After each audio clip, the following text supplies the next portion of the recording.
Hello and welcome to Deep Dives with SmartBookWorms. I'm Kris Stopher, your virtual book guru host for today's show. Join me and Nathan, my co-presenter and fellow virtual book guru, as we dive deep into recently released books from authors you love to read.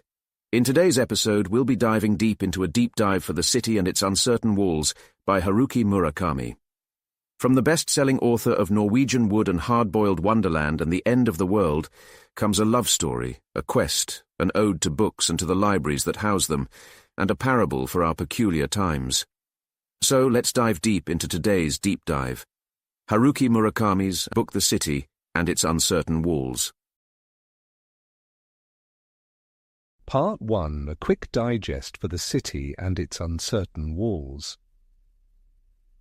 The novel begins with the unnamed narrator recalling a summer when he was 17 and in love with a girl who spoke of a mysterious town.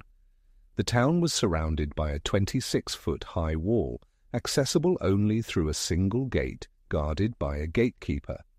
Notably, only those without shadows could enter, and shadows were necessary to survive outside. This town had unique features: unicorns. The town housed yellowish unicorns that fed on specific trees found only within the town.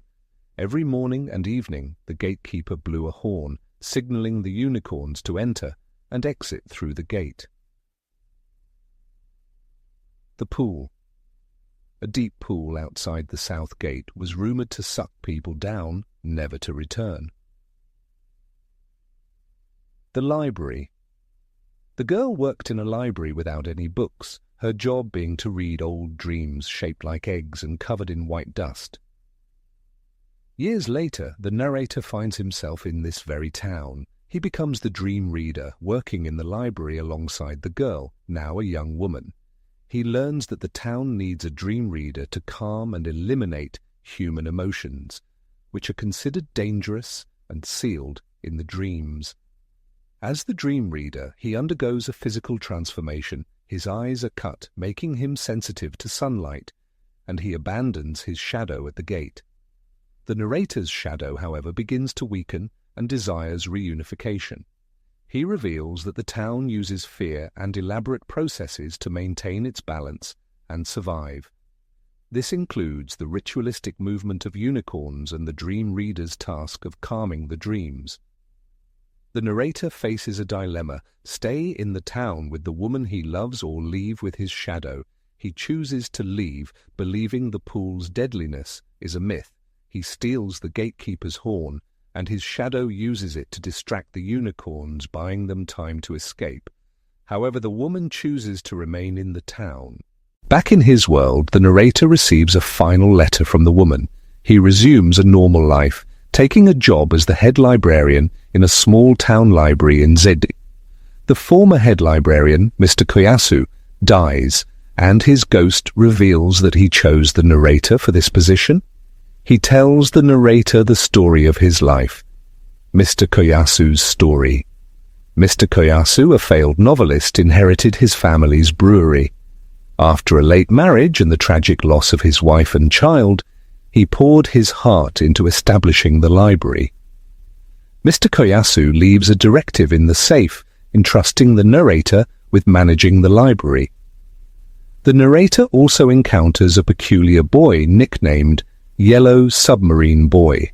Yellow Submarine Boy.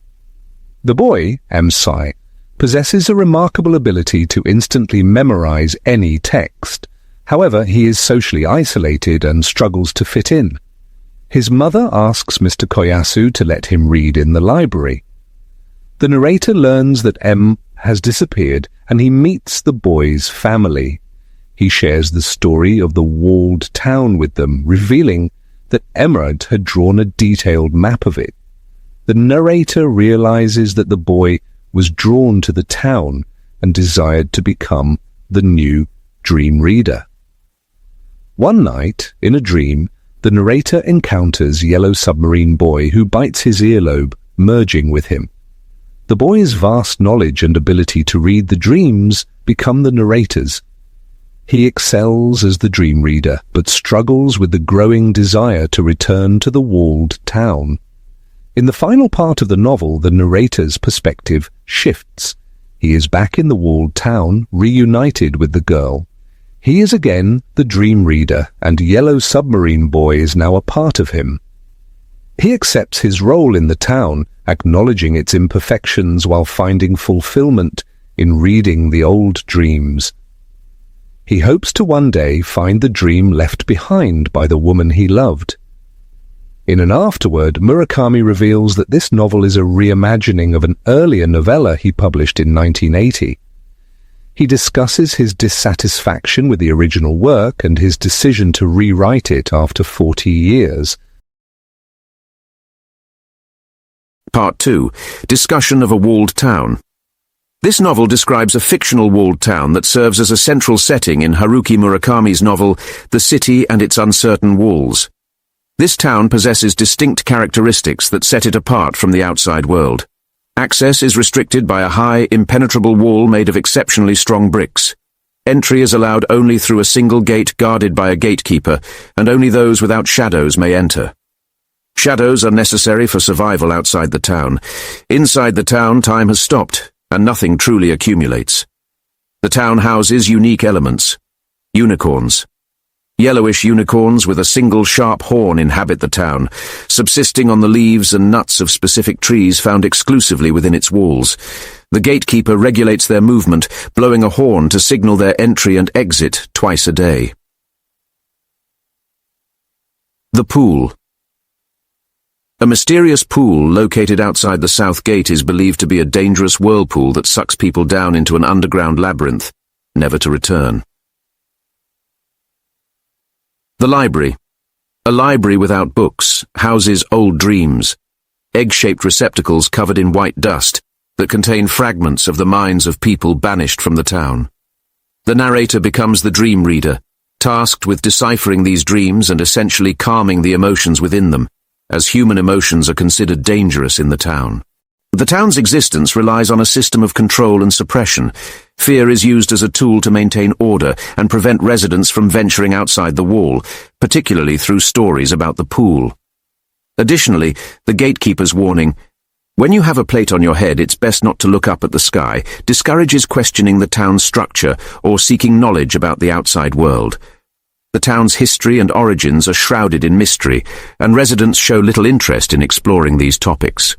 The narrator's attempts to map the town are thwarted by the wall's ability to change its shape and location, reinforcing the notion that the town itself exerts a powerful control over its inhabitants. The town's purpose and the reasons behind its unique features are never explicitly stated.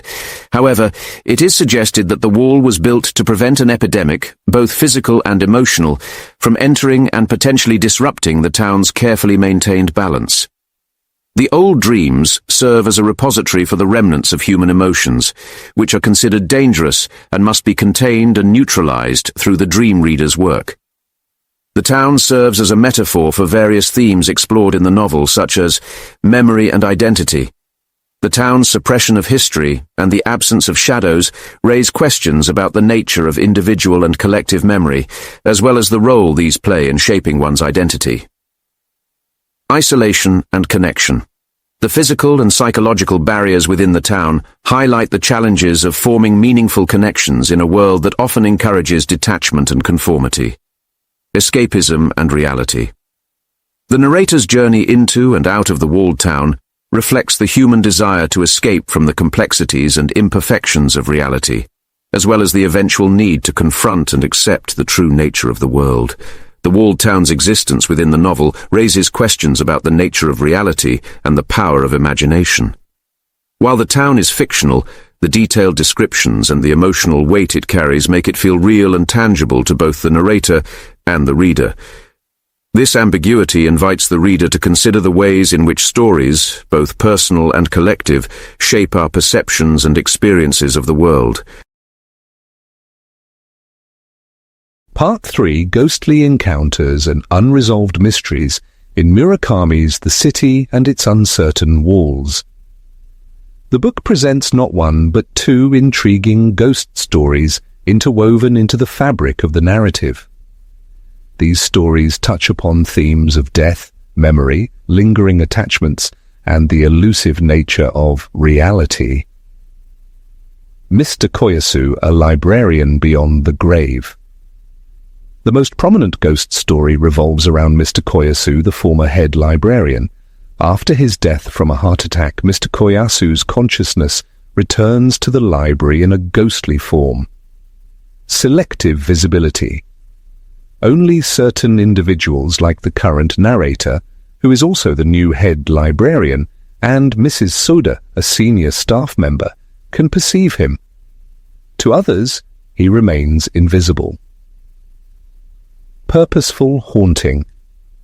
Mr. Koyasu's return is not driven by vengeful motives or unresolved conflicts, but rather a deep concern for the library's well-being. He had witnessed the library's decline after his death and felt compelled to guide and support Mrs. Soda in its management. Acceptance of his state.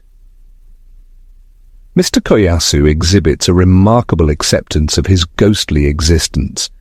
He even jokingly refers to himself as a ghost and engages in philosophical discussions about consciousness, memory, and the soul with the narrator, lingering questions. Despite his acceptance, Mr. Koyasu acknowledges the mysteries surrounding his state.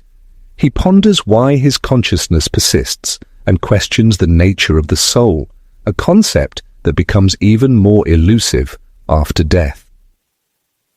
Connection to shadows. Mr. Koyasu reveals his ability to recognize individuals who have lost their shadows, suggesting a link between the loss of a shadow and the potential for ghostly encounters. The ghost of a beautiful woman.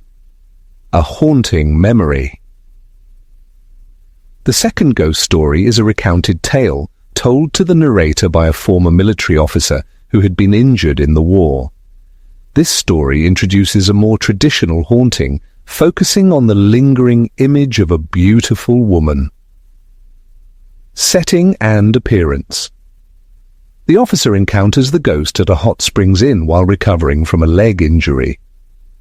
The ghost appears every night at the same time, sitting on the veranda and staring out into the distance. Ethereal beauty. The officer describes her beauty as otherworldly, emphasizing that no woman that beautiful existed in the real world. Her beauty captivates him, leading him to declare that he would give up anything for this woman. Unrequited longing. The officer feels a profound sense of longing for the ghost, but he is unable to communicate with her. He is paralyzed in her presence, able only to observe her from afar. Mysterious circumstances. The inn owner claims no knowledge of any tragic events connected to the room, leaving the reasons behind the haunting unexplained. Lasting impact. Despite the lack of interaction, the ghost's image leaves a lasting impression on the officer. He continues to see her face in his memories and in the faces of other women long after he leaves the inn. Similarities and contrasts. Exploring the nature of ghosts.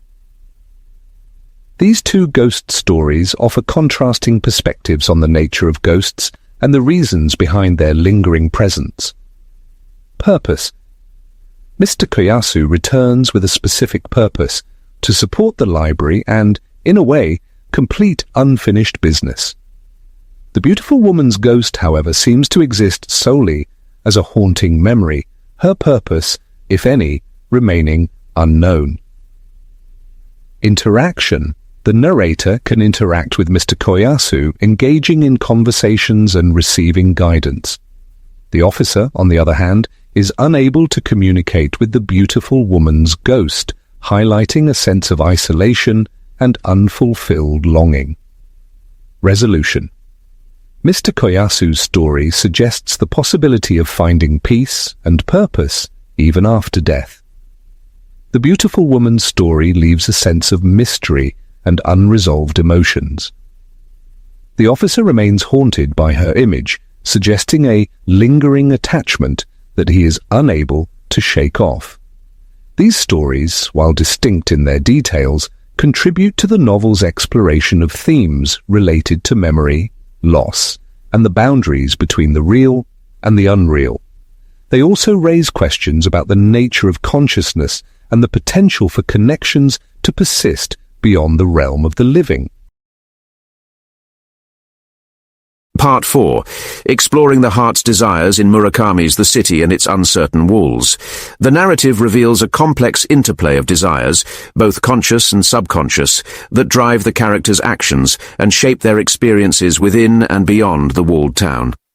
The concept of a heart's desire takes on multiple dimensions, encompassing romantic love, the pursuit of purpose, the yearning for connection, and the search for self-discovery. Longing for connection and completeness. The narrator's desire for the girl. The narrator's intense desire for the girl fuels his journey to the walled town. He idealizes her, seeking the real version of her that he believes exists within the town's confines. This desire is initially presented as pure and romantic, focusing on emotional intimacy rather than physical desire. However, as the narrative progresses, his desire becomes intertwined with sexual fantasies and the longing for complete possession. The narrator's ultimate decision to leave the town and return to the real world suggests a shift in his desires, a recognition that true connection cannot be found in a fabricated reality. The girl's desire for union. The girl expresses a strong desire for complete union with the narrator, both physically and emotionally. However, her inability to reconcile her heart and body creates a barrier to this union. Her desire remains unfulfilled, adding to the sense of longing and incompleteness that permeates the narrative. Yellow Submarine Boy's desire to merge. Yellow Submarine Boy embodies the desire for merging and completeness in a more literal sense. He claims to have once been part of the narrator and seeks to reunite with him by biting his earlobe, both in the real world and within the dream world. This desire for merging represents a yearning for wholeness, a return to a perceived original state. Mr. Koyasu's desire for the library's continuation. Mr. Koyasu's ghostly presence is driven by his desire to ensure the library's survival. His connection to the library transcends death, highlighting the power of a heart's desire to persist beyond the physical realm. He seeks a successor who understands the library's unique purpose as a sanctuary for lost hearts, suggesting a deeper desire to provide solace and a sense of belonging to others. The pursuit of purpose and meaning. The narrator's search for self. The narrator's journey is not only a pursuit of the girl, but also a search for his own identity and purpose. He grapples with feelings of being a shadow of himself, expressing a desire to find his real self. His experience as a dream reader within the town, while initially fulfilling, ultimately proves insufficient, leading him to seek a new direction. Yellow Submarine Boy's calling as a dream reader.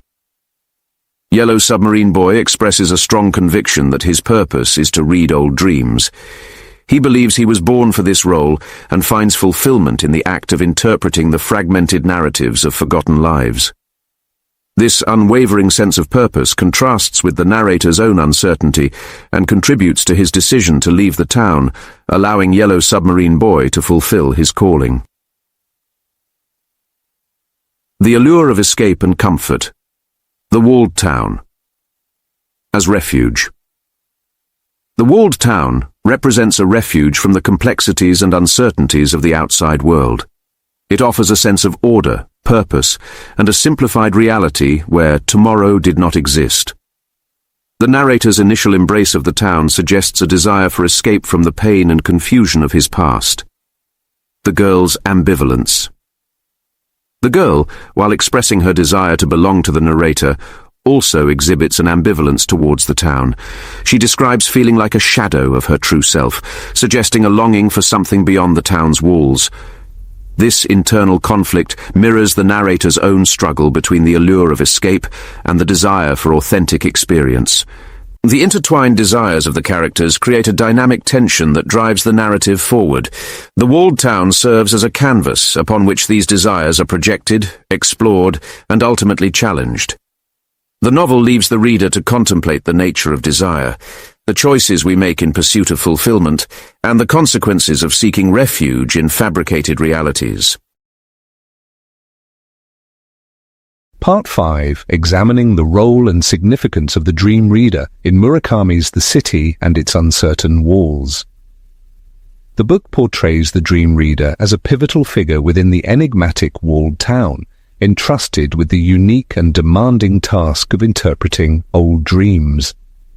This role goes beyond mere reading. It involves a deep engagement with the fragmented memories and emotions of individuals banished from the town. The novel explores various facets of the dream reader's experience, including the process of dream reading, the psychological and physical demands of the role, and the implications of this activity for both the individual and the town. The nature of dream reading, accessing old dreams. The old dreams are described as physical objects, egg-shaped and covered in dust, stored on the shelves of the library. To access a dream, the dream reader must hold it in their hands, warming it up and coaxing it to awaken. This physical interaction suggests a tangible link between the dream reader and the remnants of banished minds. Interpreting fragmented narratives. The dreams do not present clear, coherent narratives. The narrator initially struggles to decipher their meaning, describing them as uncertain murmuring and unfocused, fragmentary images. This suggests that the old dreams represent broken, incomplete memories, perhaps deliberately fragmented as part of the town's process of forgetting. Experiencing the emotions of others. The act of dream reading involves more than just intellectual understanding. It requires an empathetic connection to the emotions embedded within the dreams. The narrator describes feeling the sensation of them passing through me and experiencing their own joy, sadness, or anger. This suggests that the dream reader acts as a conduit, absorbing and processing the emotional residue of the town's banished past. The demands and transformations of the role, physical and psychological toll. Dream reading takes a significant toll on the dream reader's well-being. The narrator experiences exhaustion, fever, and pain in his eyes, which have been altered as part of the initiation into the role. These physical symptoms suggest that dream reading requires a deep, perhaps even invasive, engagement with the emotional and psychological remnants of others. Isolation and dependence. The dream reader operates in a state of relative isolation. The narrator is the only active dream reader in the town, suggesting that the role is both specialized and solitary. He relies heavily on the girl who assists him, highlighting the need for support and connection even within this isolated existence. Shifting perceptions of reality. The constant immersion in the fragmented narratives of old dreams may blur the lines between the dream reader's own experiences and the memories he absorbs. This is reflected in the narrator's own uncertainty about the nature of the walled town and his place within it. He questions whether it was all a dream or a constructed reality. The implications of dream reading for the town. Controlling and sublimating the past. The act of dream reading may serve a deeper purpose for the town. One theory, proposed by the narrator's shadow, suggests that dream reading is a mechanism for controlling and sublimating the remnants of banished minds. By having a designated individual process these fragmented memories and emotions, the town may be attempting to maintain its carefully constructed reality and prevent the return of what it deems dangerous or disruptive. Maintaining a fragile balance. The existence of the dream, reader and the library filled with old dreams, suggests that the town's suppression of the past is not absolute. There is a constant need to manage and process these remnants, highlighting the fragility of the town's artificial reality and the potential for its unraveling. The role of fear. The gatekeeper's warnings about the dangers of questioning the town's reality, coupled with the town's strict control over information and access, suggest that fear plays a role in maintaining its order. The dream reader's role may be intertwined with this system of fear, acting as a safety valve to prevent the build-up of repressed memories and emotions that could threaten the town's stability. The dream reader embodies a paradox, a figure of isolation and vulnerability who is also entrusted with a crucial role in maintaining the town's precarious equilibrium. By engaging with the fragmented memories of others, the dream reader becomes both a participant in and a prisoner of the town's carefully constructed reality. The book leaves the reader to contemplate the true purpose and consequences of dream reading, raising questions about the nature of memory, the power of forgotten narratives, and the cost of seeking refuge in fabricated worlds. Part 6. Book Highlights. The Town's Amnesia. A nameless town within Haruki Murakami's The City and Its Uncertain Walls exists in a perpetual present, deliberately suppressing its history and the memories of its banished former inhabitants. This forgotten past is accessible only through old dreams held in the town's library. Power and control, an unseen power structure, hinted at through figures like the gatekeeper, enforces this collective amnesia. Questioning the town's reality is discouraged, creating an atmosphere of chilling conformity. The protagonist's dilemma. An outsider drawn to the town and the library's dream reading, the protagonist grapples with the allure of the town's manufactured peace versus his own memories of a world beyond the walls. He must choose between accepting the town's amnesia or confronting its secrets. The Yellow Submarine Boy. A mysterious figure who exists both inside and outside the town, the boy embodies the protagonist's internal conflict. His desire to merge with the protagonist adds a layer of psychological complexity, questioning the nature of identity and reality. The choice and its consequences. Ultimately, the protagonist chooses to remain in the town, embracing its manufactured reality. The ending leaves the reader questioning the cost of this choice, a life of peaceful certainty bought at the price of individual memory and perhaps the self. And there you have it, The City and Its Uncertain Walls by Haruki Murakami. Have you read it? If so, drop a comment below and let us know what you thought. And if you haven't, does this one sound like a must-read for you? If you enjoyed today's deep dive, don't forget to hit the like button, subscribe for more book deep dives, and share this video with your fellow book lovers. And until next time on Deep Dive with Smart Bookworms, keep reading, keep growing, and we'll see you in the next one.